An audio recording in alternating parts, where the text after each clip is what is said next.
Assalamualaikum warahmatullahi wabarakatuh. A'udzubillahi minasyaitonir rajim. Bismillahirrahmanirrahim. Alhamdulillahi rabbil alamin. Wassalatu wassalamu ala asyrafil anbiya'i wal mursalin. Sayyidina maulana wa nabiyyina wa habibina wa syafi'ina wa qudwatina wa uswatina Muhammadin sallallahu alaihi wasallam wa ala alihi wa ashabihi ajma'in. Allahumma faqihna fid din waftah alaina futuhal arifin waj'al a'malana khalisatan liwajhikal karim ya arhamar rahimin. Allahumma iftah alaina hikmatak wa anshur alaina min khazain rahmatika ya arhamar rahimin. Rabbi shrah li sadri wa yassir li amri wahlul 'uqdatam min lisani yafqahu qawli walhamdulillahi rabbil alamin. Amin. Qala al-musannif rahimahullahu ta'ala wa nafa'ana wa iyyakum bi'ulumihi fid dharain amin. Alhamdulillah, pertama selamanya marilah sama-sama kita panjatkan setinggi-tinggi kesyukuran kita ke hadrat Allah Subhanahu wa ta'ala, kerana pada malam ini Allah Ta'ala masih lagi mempertemukan kita di dalam rumah Allah Ta'ala, dalam keadaan Allah Ta'ala memberikan kepada kita nikmat iman dan juga nikmat Islam, yang mana kedua-duanya merupakan nikmat yang terbesar Allah Ta'ala beri pada kita. Kemudian daripada nikmat ada kesempatan untuk kita beribadat kepada Allah Ta'ala. Kemudian juga nikmat kesihatan yang sempurna, boleh semaya, boleh buat amal ibadat tanpa ada rasa sakit, dengan selesa. Dan semua ini apa yang Allah Ta'ala beri pada kita, apa yang Allah Ta'ala kurniakan kepada kita, semua tu harus kita syukur. Mudah-mudahan nikmat-nikmat ini Allah Ta'ala tambah lagi pada kita, dan berkekalan diberi kesihatan yang baik untuk kita terus berada dalam ketaatan kita kepada Allah Ta'ala. Mudah-mudahan juga kita minta supaya semua yang kita lakukan ini, segala amal kebaikan ini Allah Ta'ala catat sebagai satu pahala pada kita, untuk kita bawa menghadap Allah Subhanahu wa Ta'ala pada hari akhirat nanti, insya-Allah. Tuan-tuan dan dirahmati oleh Allah, insya-Allah pada malam ini kita sambung kuliah kita daripada kitab Faridatul Faraid fi Ilmil Aqaid pada muka surat 15. Yang ketiga adalah baqo. Ni maknanya insya-Allah pada malam ini kita akan membicarakan sifat yang ketiga daripada sifat 20 sifat yang wajib bagi Allah Ta'ala. Masih lagi membincangkan tentang yang dikatakan sebagai di bawah ruang lingkup ataupun di bawah perbincangan tentang Aqidatul Khamsin, Aqidah 50. Maka pengarang kita ini Syekh Muhammad Zain Al-Fatani rahimahullahu ta'ala memberi cerita, memberi gambaran huraian kepada kita daripada sifat yang ketiga daripada sifat 20, iaitulah baqa, artinya kekal. Bila sebut baqa, maknanya sifat kekal itu sifat yang berkekalan atas Allah Ta'ala. Dan kata ulama rahimahullahu ta'ala, bagaimana disebutkan oleh Imam Asy'ari dan juga Imam Mansur Al-Maturidi, ataupun lebih dikenali sebagai Asy'ariyah Maturidiyah, bahawasanya sifat baqa ini adalah sifat yang kedua daripada sifat salbiyah. Apa maksud sifat salbiyah? Iaitulah sifat-sifat ini yang menolak, tidak layak bagi zat pada dan juga sifat bagi Allah Ta'ala. Mana kata contoh kita kata qidam, sedia kala menolak sifat yang tak layak bagi Allah Ta'ala, maknanya mengekali atas sifat qidam sedia kala. Begitu juga sifat baqa kita nak sebut, kita nak hurai, kita nak bincang pada malam ini, iaitulah artinya kekal. Baqa maknanya kekal, dan makna atas baqa itu apa dia? Ketiadaan kesudahan pada wujud ataupun bagi wujud. Kekal Allah Ta'ala, kekal dengan cara tak ada atas kewujudan. Itu bahasa kita. Maknanya wujud Allah Ta'ala adalah tidak ada pengakhiran dia. Maka dikatakan sebagai baqa Allah Ta'ala. Adapun wujud makhluk, dia ada pengakhiran. Mana kata lepas pada ada, dia jadi tak ada, maknanya tidak kekal. Begitu juga sebelum pada kita ada, sebelum makhluk ada, maka sebelum tu tak ada dulu, baru ada. Itu juga dipanggil tidak kekal. Adapun kekal pada Allah Ta'ala, tiada kesudahan pada wujud dia. Maknanya wujudihi istimrarun, ulama sebut. Wujud Allah Ta'ala berkekalan abadan abidina, bila-bila masa. Sebelum ada itu ada dah, selepas ada pun ada juga. Maknanya dikatakan sebagai kekal Allah Ta'ala. Ni maknanya, artinya lagu mana? Tiada memutuskan adanya ada Allah Ta'ala oleh Adam. Adam ni tiada. Maknanya tengah-tengah kewujudan Allah Ta'ala tu tidak ada ketiadaan Allah Ta'ala. Kalau kita ada ketiadaan dia, lepas tu ada keadaan wujud kita, lepas tu tak ada pula. Ni mana tak kekal. Allah Ta'ala bukan setakat tak ada begitu juga tidak adalah yang memutuskan akan kewujudan Allah Ta'ala dengan Adam. Makna dengan Adam dengan sifat tak ada. Maknanya kekal ada dia tu. Itu maksud dia.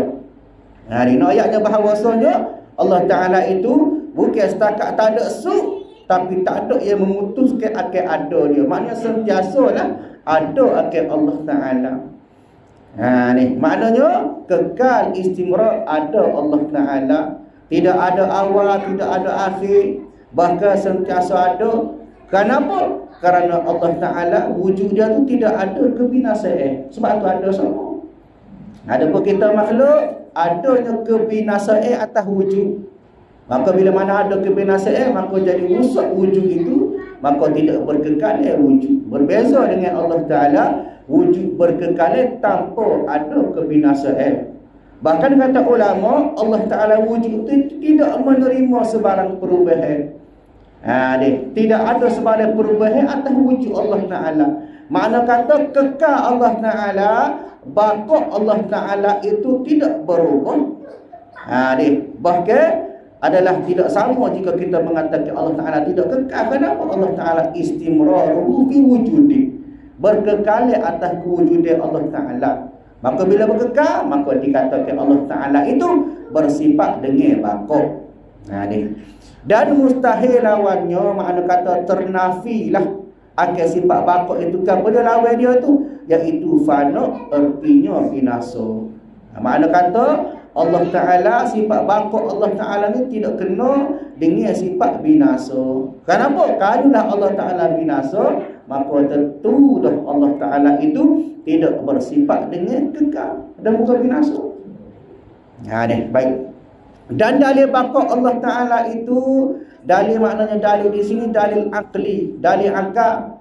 Bahawasanya Allah Ta'ala bersifat baqa itu, bahawasanya jika adalah ia binasa. Kalaulah Allah Ta'ala itu bersifat dengan binasa, maka nescaya adalah ia itu baharu. Benda-benda binasa ni benda baru berlaku. Kenapa? Sifat benda baru dia akan ada selepas pada tak ada. Itu benda baru. Dia bahasa dia dah benda baru, sebelum tu tak ada, lepas tu ada. Maknanya barulah. Baru apa? Baru dijadikan, baru diciptakan. Mana sifat benda baru? Maknanya kalau Allah Ta'ala bersifat dengan binasa, Allah Ta'ala tu sifat dengan binasa, kebinasaan pada Allah Ta'ala, maka tentu dah Allah Ta'ala tu jadi benda baru. Kenapa? Kerana tiap-tiap yang binasa itu harus adanya dan tiadanya. Benda binasa ni, pengarang kita sebut kepada kita, boleh jadi ada, boleh jadi tak ada. Maksudnya lagu mana? Kalaulah takdir ada, tetap juga bersifat dengan binasa. Sebab apa? Sebab ada makhluk benda baru ni, dia tidak berkekalan. Kalau ada sekalipun, tentu dah sebelum dia tu tak ada. Sebab apa? Pasal dia bersifat dengan baru. Baik. Dan tiada yang harus ada dan tiada itu baharu, dan baharu Allah Ta'ala itu mustahil.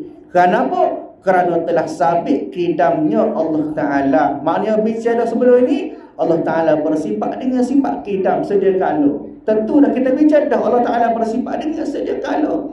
Wujudihi azaliyun, ada sejak azali lagi, sebelum tu lagi. Maknanya ada Allah Ta'ala sabit dengan sifat kidam Allah Ta'ala, maka mustahil dah Allah Ta'ala binasa. Sebab apa? Sebab Allah Ta'ala sudah bersifat dengan sedia kala padanya pada Allah Ta'ala.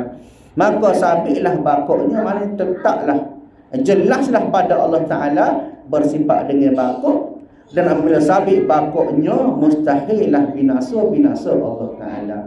Makna kata sifat ketiga dinamakan sifat bakok atas sebab Allah Ta'ala ini bersifat dengan kekal Allah Ta'ala. Maknanya kekal ke mana? Tidak ada padanya kesudahan pada wujud Allah Ta'ala.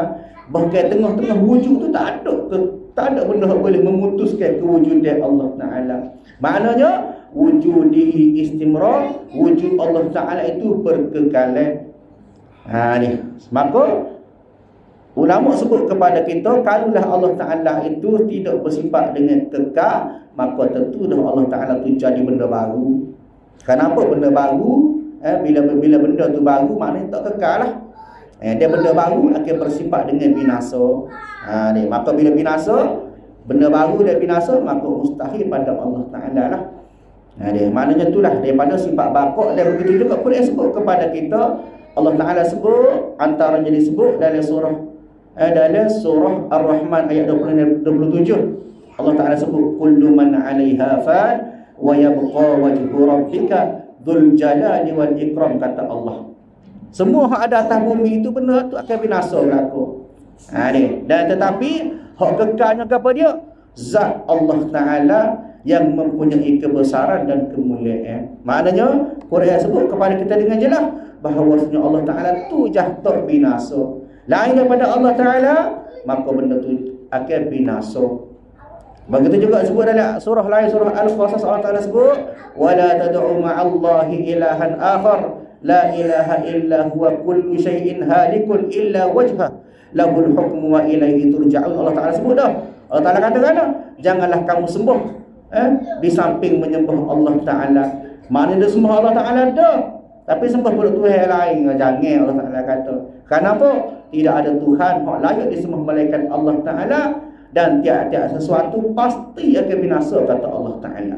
Kecuali kepada Allah Ta'ala lah, baginya segala penentuan, dan hanya kepadanya lah kamu akan dikembalikan. Quran sebut je lah pada kita, hak tak rosak, hak tak binasa, Allah Ta'ala semata-mata.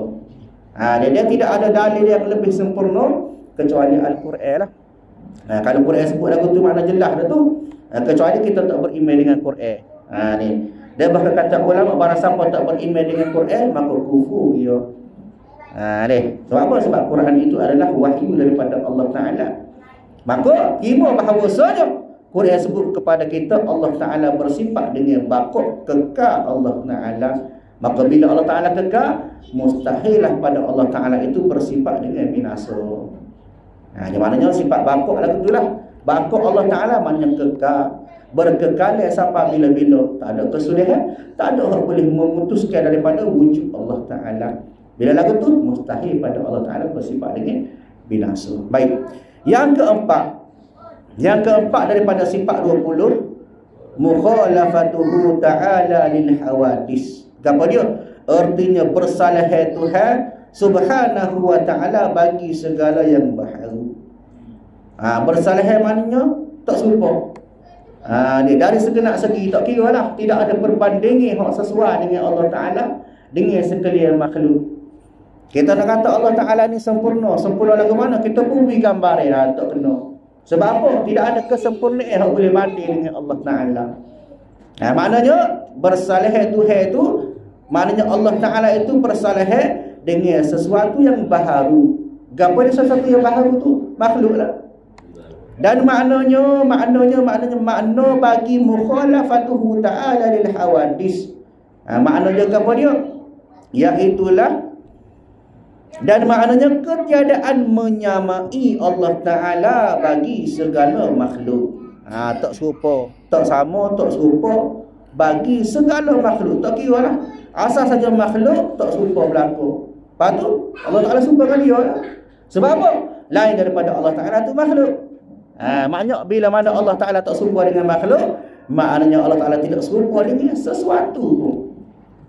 Tu kena faham lagu tu. Lagu mana maksud tak serupa tu? Ni. Dan jika pada satu wajah sekalipun, satu perkara, satu keadaan tak serupa sahabu. Ni nak kata walaupun sifat sempurna. Nak kata kita nak kata bijuk, bijuk, tak ada lah bijuk kecuali Allah Ta'ala. Kita nak tafsir bijuk lagu mana? Allah Ta'ala. Tak boleh nak tafsir. Tak boleh nak gurau, tak boleh nak banding. Sebab apa? Sebab segala kesempurnaan itu atas Allah Ta'ala tak serupa atas segala perbandingan. Ni. Maknanya atas satu wajah, atas satu keadaan sekalipun tak boleh nak banding. Kenapa? Kerana segala yang baharu itu tiada sunyi ia daripada bahawa ia adalah jauhar atau ada ia a'rab. Tengok bawah tu, qauluhu atau ada ia a'rab. Apa dia a'rab? Iaitu sesuatu yang maujud, yang berhajat pada adanya kepada tempat yang menepati ia padanya. Lagu mana? Seperti warna, gerak, diam, jauh, hampir, semua ni berhajat kepada tempat berlaku.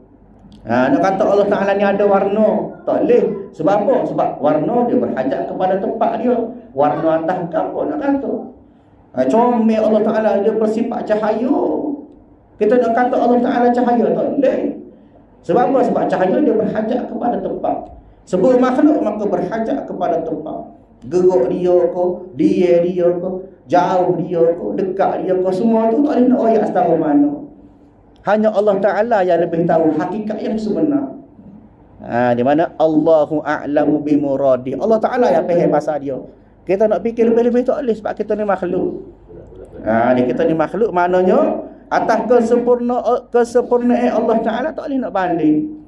Tak boleh nak banding. Kita nak perbandingan tak boleh berlaku. Maknanya bila kita banding dengan sesuatu yang maujud, benda yang ada tu, automatik dah dia tu berhajat kepada tempat. Maknanya Allah Ta'ala itu tiada sunyi ia daripada bahawa ada ia jauhar atau ada ia a'rab. Maknanya tak boleh nak banding. Walaupun satu wajah, satu keadaan sekalipun, dan Allah Ta'ala bukannya jauhar dan bukannya a'rab. Maknanya kata Allah Ta'ala tidak atas semua benda tu tak sabit berlaku. Atas tempat tu, atas sesuatu tak boleh berlaku. Kenapa? Maka tiada ia menyerupai akan sesuatu daripada makhluk sekali-kali. Inilah sebenarnya hujah yang digunakan oleh kita sebagai ahli sunnah wal jamaah nak menolak bahawasanya Allah Ta'ala itu duduk atas arasy. Ini berbeza dengan pendapat-pendapat yang lain mengatakan bahawasanya Allah Ta'ala duduk atas arasy. Duduk, kita nak hurang duduk tak boleh duduk. Sebab apa? Sebab duduk maka berhajat ia pada tempat. Duduk lagu mana? Duduk mana? Ni setengah tu ada dia kata Allah Ta'ala duduk dah. Ar-Rahmanu ala. Bila ala isi harah ala ni di atas. Bila sebut atas mana berhajat pada tempat atas. Arsyistawa tu atas arah. Maka dia bertafsir Allah Ta'ala tu atas. Atas lagu mana? Tu atas Allah Ta'ala lah duduk lagu mana? Cuma dah atas tak boleh. Kita ahli sunnah tak boleh dah lagu tu. Kenapa? Atas ke bawah semua tu berhajat pada tempat berlaku. Ni maknanya Allah Ar-Rahman wa 'alal 'arsy istawa dalam Quran tu kita tafsir bagi ahli sunnah dia tafsir lagu mana? Ar-Rahman Allah tak semuanya Allah Ta'ala itu 'alal 'arsy istawa, maknanya hingga ke arah itulah dari segi takluk bila kuasa dia, kudrat dia, kekuasaan Allah Ta'ala. Kita letak atas kuasa, bukan letak atas tempat. Tu cara dia. Tak sebab kita ni beriktikad ataupun berfaham bahawasanya Allah Ta'ala berhajat pada tempat. Begitu juga ayat lain bagaimana nak jadi isunya. Yadullah fawqa aydihim. Tangan Allah di atas tangan-tangan mereka. Maka dia bertafsir tangan Allah tak? Tangan Allah lah. Tangan lah ke mana? Tak tahu, tapi tangan Allah. Tak boleh dah. Sebab apa? Sudah isbah, sudah menyerupai makhluk dah. Kita kata tangan. Tangan ni bagi makhluk, tidak bagi Tuhan. Tangan, tapi tangan Tuhan tak boleh. Sumpah juga sama. Tasbih kita menyerupai, mana kita menyamai Allah Ta'ala akan sesuatu. Tak boleh. Sebab tu kena faham. Walaupun satu pihak sekalipun, tangan tu baru, walaupun benda lebih mulia, kita nak balik tak boleh juga. Sebab apa? Pasal Allah Ta'ala itu asyik pada benda-benda itu. Pasal apa? Bila sebut sesuatu, maka berhajat kepada tempat, berhajat kepada keadaan dia, duduk dia ke, bergerak ke, jauh ke, dekat ke, semua tu nak kepada tempat ataupun keadaan zat tu. Sebab apa? Sebab Allah Ta'ala bukan bagi berhajat pada tempat. Ni maknanya Allah Ta'ala itu bukan jauhar dan bukan a'rab. Makna kata Allah Ta'ala tidak berhajat kepada serupa dengan makhluk, maka tiada ia menyerupai akan sesuatu daripada makhluk sekali-kali. Maka jikalau mencampurlah oleh syaitan pada zihn engkau, dia tiba-tiba saya tengok mari sesuatu dalam fikiran kita mari mikir. Kita mari mikir lagu mana?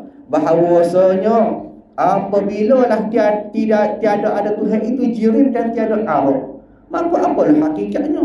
Kadang-kadang mari mikir dan muka tidak tepat, tidak tokoh. Lagu mana Allah Ta'ala?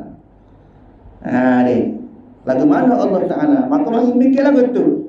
Maka pengarang kita katakan, maka kata olehmu pada menolak demikian itu tiada mengetahui Allah melainkan Allah jua. Itu jawapan selamat. Kita nak fikir lebih-lebih tak boleh. Sebab apa? Bila mari mikir, maka tentulah kita akan menyamakan dengan sesuatu. Sama aku tu sama ke dia nak kata Allah Ta'ala kalau Allah Ta'ala tu tidak jadi tokoh. Lagu mana Tuhan? Allah Ta'ala tu tidak jadi bertepat. Lagu mana Tuhan? Jangan jawab gitu. Maknanya royak kita kena ajar diri kita, kena jawab lagu mana? Allahu a'lam bimurad. Allah Ta'ala lebih kenal Allah Ta'ala. Dia lebih tahu dia. Kita tak perlu tahu lah. Asal kita ni makhluk. Kamislihi syai'un wa huwas sami'ul basir. Artinya tiada seperti umpamanya sesuatu dan ialah yang amat mendengar dan amat melihat. Maknanya tak ada serupa atas sesuatu pun. Tak boleh nak banding. Tak boleh nak banding. Sumpah kau tu, sumpah kau tu. Kalau sumpah tu bukan lah kau. Ulama ajar dah. Kalau sumpah kau tu bukan Allah Ta'ala dah tu. Maknanya bila menyerupai makhluk, maka bukan daripada Allah Ta'ala. Kerana Allah Ta'ala itu tidak berhajat untuk serupa dengan sesuatu. Ini surah Asy-Syu'ara ayat yang ke-11 surah kau. Dan lemah daripada pendapat itulah pendapat. Maksudnya kalau dia kita fikir tak sampai habis terik dah, kita nak fikir tak sampai pada fikir kita, maka itulah yang dikatakan pendapat. Perlu kita pegang bahawasanya Allah Ta'ala itu bukan bayar untuk fikir. Kita kenal Allah Ta'ala tapi bukan bayar untuk fikir. Itu sifat Allah Ta'ala. Sahabat tu benda-benda lagu tu tersuai kepada Allah Ta'ala. Dia lebih layak tahu pasal diri dia. Kita sekadar tahu apakah yang ada di sebalik zat Allah Ta'ala. Apa sifat dia. Kalau nak fikir atas jasad, atas jirim, atas arah Allah Ta'ala, maka tak siapa nak fikir. Dan mustahil lawannya, makna mustahil lawannya lawan bagi sifat mukhalafatul hawadis tadi. Apa dia? Menyerupainya bagi sesuatu daripada segala makhluk. Kalau mukhalafah itu kan jadi mumasalatu lil hawadis. Menyerupai Allah Ta'ala bagi sesuatu, maka itu adalah mustahil. Dan ketahuilah olehmu bahawasanya apabila datang, mana dibawa dalam Quran atau hadis, barang yang memberi waham menyerupai. Kalaulah mari mikir benda-benda hak boleh memberi gambaran kita kepada Allah Ta'ala. Gambar dia, maka mazhab as-salah diserahkan kehendaknya kepada Allah Ta'ala. Kalau kita, maknanya kita serah kepada Allah Ta'ala lah sebulak-bulaknya apa dia maksud yang sebenar. Sebab apa kita tak sampai nak fikir, kita serah kepada Allah Ta'ala. Dan mazhab al-khalaf ditakwilkan akan dia. Dia lagu mana? Dia. Maka seperti firman Allah Ta'ala, Ar-Rahmanu 'alal 'arsy istawa, bermula Tuhan yang Rahman itu di atas arah tertinggi. Maka kalau bagi kita salah kata apa? Maka kata salah tertinggi ia sebagai tertinggi yang tiada ketahui kaifiatnya. Tinggi setara mana? Wallahu a'lam, kita kata. Kenapa? Karena maka kita serahkan kehendaknya kepada Allah Ta'ala. Tinggi setara mana? Kuat setara mana? Kudrat setara mana? Segala-gala itu serah pada Allah Ta'ala. Dan kata khalaf pula dikehendaki dengan tertinggi itu memerintah dan milik. Ini maknanya atas kita lah sebenarnya. Kalau kita nak fikir kehodalan tak siapa. Sebab Allah Ta'ala bukan bagi untuk dikaji, tapi untuk dipelajari. Kita kena kenal Allah Ta'ala bukan atas sebab kita fikir. Dia bahkan kata ulama, bila kita terlalu fikir pasal Allah Ta'ala ni boleh jadi isi gitu. Sebab apa? Pasal Allah Ta'ala ni sifat dia dah sifat pada Allah Ta'ala itu Khalik yang menciptakan kita. Adapun kita makhluk tak boleh fikir berkenaan dengan Khalik. Kuasa tak siapa. Ni maknanya jangan sampai pada hak kita tu melebihi. Kenapa? Takut mengganggu akidah kita. Sekadar kita faham tak apalah. Ni. Dan dari persalahan Allah Ta'ala bagi segala yang baharu, Maknanya dalil daripada dalil akal, dalil dalil akli lah, bahawasanya jikalau menyerupai ilah ia, maknanya kalulah Allah Ta'ala itu serupa akan yang baharu. Maknanya hari ini pengarang kita beri gambar kepada kita, lagu mana kalulah Allah Ta'ala itu serupa dengan hak baru, maka nescaya adalah Allah Ta'ala itu baru jugalah. Kenapa dia serupa dengan hak baru? Dia katakanlah Allah Ta'ala serupa dengan makhluk, maka Allah Ta'ala itu serupa baru lah. Sebab apa? Sifat serupa makhluk. Kita kata Allah Ta'ala ada tangan, maka Allah Ta'ala itu serupa makhluk lah, baru lah. Sebab apa? Bersifat dengan makhluk. Maka yang itu mustahil. Kenapa? Kerana telah sabit jelaslah sedianya, makna sedia-sedia ni tadi lah. Bapak tadi, kidam dan bapak tadi dia sedia kala Allah Ta'ala itu dengan dalil yang telah lalu. Maknanya ulama sebut dah kepada kita bagaimana Allah Ta'ala bersifat dengan sedia kala yang dulu lagi ada. Kemudian ulama sebut juga kepada kita bahawasanya Allah Ta'ala kekal sampai bila-bila. Maka dengan dua keadaan dua dalil-dalil tadi menyatakan bahawasanya dengan ada dalil-dalil itu, maka sabit jelaslah maknanya pada Allah Ta'ala itu bersalah baginya yang baharu pula. Mana kata pun mana pun Allah Ta'ala itu akan serupa dengan sesuatu yang baru. Bila serupa dengan sesuatu yang baru, maka dikira Allah Ta'ala itu serupa dengan makhluk. Bila mana serupa dengan makhluk, maka mustahil pada Allah Ta'ala itu bersifat dengan menyerupai sesuatu dengan makhluk tadi. Maknanya kita kena faham letak dalam fikiran kita bahawasanya gapo sekalipun, walaupun sempurna secara mana pun, hebat secara mana pun, tak boleh nak buat perbandingan dengan Allah Ta'ala.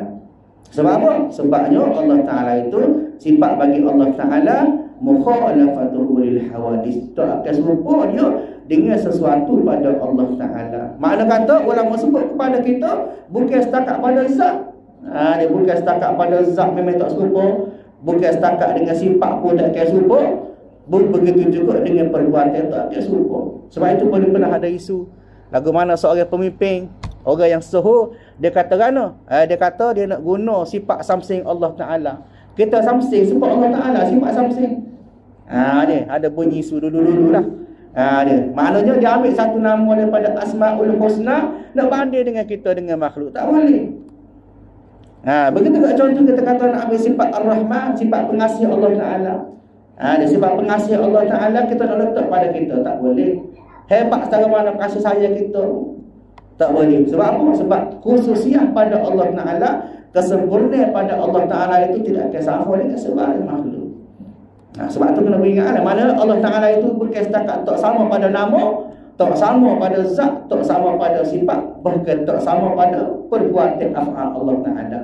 Allah Ta'ala menjadikan sifat Allah Ta'ala kudrat boleh buat sesuatu, maka kita nak kata kita boleh menjadikan. Bila lagu ni iktiqat kita serupa Fir'aun.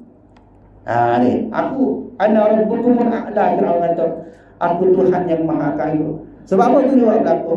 Bahkan kata ulama, hebatnya Fir'aun bila mana dia arwah sungai Nil, berhenti sungai Nil, maka dia bersifat kuasa juga. Tapi ke mana kuasa dia pun tak boleh nak menyamai akan kekuasaan Allah Ta'ala. Ayatnya mukhalafatuhu lil hawadis ni pada sebagai aspek, tak serupa pada zat Allah Ta'ala, pada sifat dan juga pada perbuatan pada Allah Ta'ala, semua tak serupa. Maknanya yang perlu kita faham bahawasanya Allah Ta'ala tidak menyamai daripada segala-gala sesuatu daripada makhluk lah. Dan sabit demikian itu bila mana jelaslah kepada kita yang demikian itu, maknanya jelaslah pada kita bahawasanya Allah Ta'ala tidak serupa dengan sebarang makhluk, maka mustahillah lawannya, iaitu menyerupainya akan yang baharu. Ini maknanya untuk sifat mukhalafatuhu lil hawadis ni melibatkan tiga perkara, tiga aspek dia, pada zat, pada nama, pada zat, pada sifat, pada af'al. Ketiga-tiga ni tak serupa berlaku. Walaupun sikit sekalipun, satu pihak sekalipun tak akan serupa. Kenapa? Kerana Allah Ta'ala itu dia berbeza dengan sesuatu. Dia bahkan disebut oleh ulama rahimahullah Ta'ala kepada kita, atas sebab itu yang dikatakan sebagai tak serupa juga adalah bahawasanya pada Allah Ta'ala itu dikatakan sebagai qadimun azaliyun, sejak dulu lagi ada Allah Ta'ala sejak dulu, waktu tak serupa dah. Kita ni benda baru, bahkan ada Allah Ta'ala ni tidak dijadikan, makhluk dijadikan, tak serupa juga. Pada ada pula Allah Ta'ala tidak murakkab, tidak tersusun daripada sesuatu. Ada makhluk tersusun dengan sesuatu. Daripada gol ni jadi gol ni, daripada alaqah jadi mudghah, daripada air mani jadi darah, jadi daging. Maknanya ada murakkab, ada tersusun. Ada pun Allah Ta'ala tak serupa. Kenapa? Tidak menyerupai Allah Ta'ala daripada segala makhluk. Begitu juga ada Allah Ta'ala tidak ada pada perubahan, berbeza dengan makhluk. Dia start mula-mula lagu ni jadi gini, daripada kanak-kanak jadi dewasa, jadi tua, lepas meninggal. Mana ada perubahan pada wujud kita, berbeza, tak serupa dengan Allah Ta'ala yang wujud dia tu tidak ada menerima sebarang perubahan. Bahkan kita juga sebagai makhluk, adanya kita adanya dengan sebab ada jirim, ada tempat. Tu yang paling mustahil. Nak kepada tempat kita, ada perlu kita menumpai dalam jasad kita nak kepada tempat jejak duduk atas dunia. Dia nak kepada ruang, duduk cuma atas kursi, dia jalan atas jalan raya. Mana semua tu memerlukan kepada pihak ataupun tempat. Berbeza dengan Allah Ta'ala yang tidak berkehendak kepada sesuatu. Walaupun nampak kelih, kata kelih, serupa tidak akan menyerupai dengan sifat Allah Ta'ala yang dikatakan sebagai mukhalafatul lil hawadis. Maknanya tidak sama, tidak serupa pada Allah Ta'ala dengan segala yang baru, iaitu daripada dengan segala makhluk-makhluk dia. Jadi tuan-tuan apa yang dirahmati oleh Allah Subhanahu Wa Ta'ala, untuk kesimpulan pada malam ini, dua sifat kita belajar pada malam ini, iaitu daripada sifat baqa dan mukhalafatul lil hawadis. Baqa kekal Allah Ta'ala, kekal Allah Ta'ala sedia kala Allah Ta'ala ada dia tu, tak ada sub pada wujud dia, tak ada kesudahan pada wujud Allah Ta'ala. Dia tidak ada memutuskan akan Allah Ta'ala itu akan sifat tak ada. Maknanya berkekal ada semua. Dulu ada, lah ni ada, esok pun ada, sama bila-bila pun akan ada. Dan mustahil pada Allah Ta'ala itu bersifat dengan binasa. Itu pada sifat baqa. Adapun mukhalafatul lil hawadis, kita kena faham bahawa Allah Ta'ala tak serupa dengan sekalian makhluk, sesuatu yang baru. Tak kira pada segi sifat dia, dari segi zat dia, dan daripada segi af'al, segala perbuatan dia. Bahkan segala-galanya tidak menyamai ataupun tidak menyamai akan daripada benda-benda yang baru. Maka saya katakan kepada kita pada malam ini, semoga beri faham pada kita dan tidak mengganggu fikiran kita dengan fikiran ataupun benda-benda yang boleh menyebabkan lari iktikad kita. Menjaga molek benda-benda akidah, menjaga molek, jangan menjelitah. Sebab apa? Pasal inilah yang dikatakan sebagai akidah yang menjadi iktikad pegangan kita. Esok Allah Ta'ala akan hilang benda asap kepada kita. Gelencong sikit, sudah lalu. Sebab tu kata kalau teruk jangan fikir, jangan teruk. Sebab apa? Pasal hak akal kita tak akan mampu untuk mencipta orang yang mencipta akal. Makna kata sekat tu ya hak kita. Cuma kita kena faham apa yang perlu kita mengaji ialah bagaimana cara-cara kita nak kenal Allah Ta'ala berdasarkan kepada sifat-sifat yang ada pada Allah Ta'ala, bukan pada zat hak tokoh pada Allah Ta'ala. Dan mudah-mudahan semua itu memberi satu manfaat kepada kita yang boleh menyebabkan hati kita makin kuat, beriman kita kepada Allah Ta'ala, dan kita semakin kenal dengan Allah Ta'ala, insya-Allah. Sekarang kuliah kita, insya-Allah kita sambung kuliah kita pada masa akan datang. A'udzubillahi minasyaitonirrajim. Alhamdulillahirabbil alamin, wassalatu wassalamu ala asyrafil anbiya'i wal mursalin wa ala alihi wa ashabihi ajma'in. Allahumma inna nas'aluka ridhaka wal jannah wa na'udzubika min sakhatika wan nar. Allahumma innaka 'afuwwun karim tuhibbul 'afwa fa'fu 'anna wa 'an walidina wa 'an jami'il muslimina wal muslimati wal mu'minina wal rahmatika ya arhamar rahimin. Rabbana atina fid dunya hasanah wa fil akhirati hasanah wa qina 'adzabannar. Sallallahu alaihi wa Muhammad wa ala alihi wa ashabihi ajma'in. Alhamdulillahirabbil alamin. Assalamualaikum warahmatullahi wabarakatuh.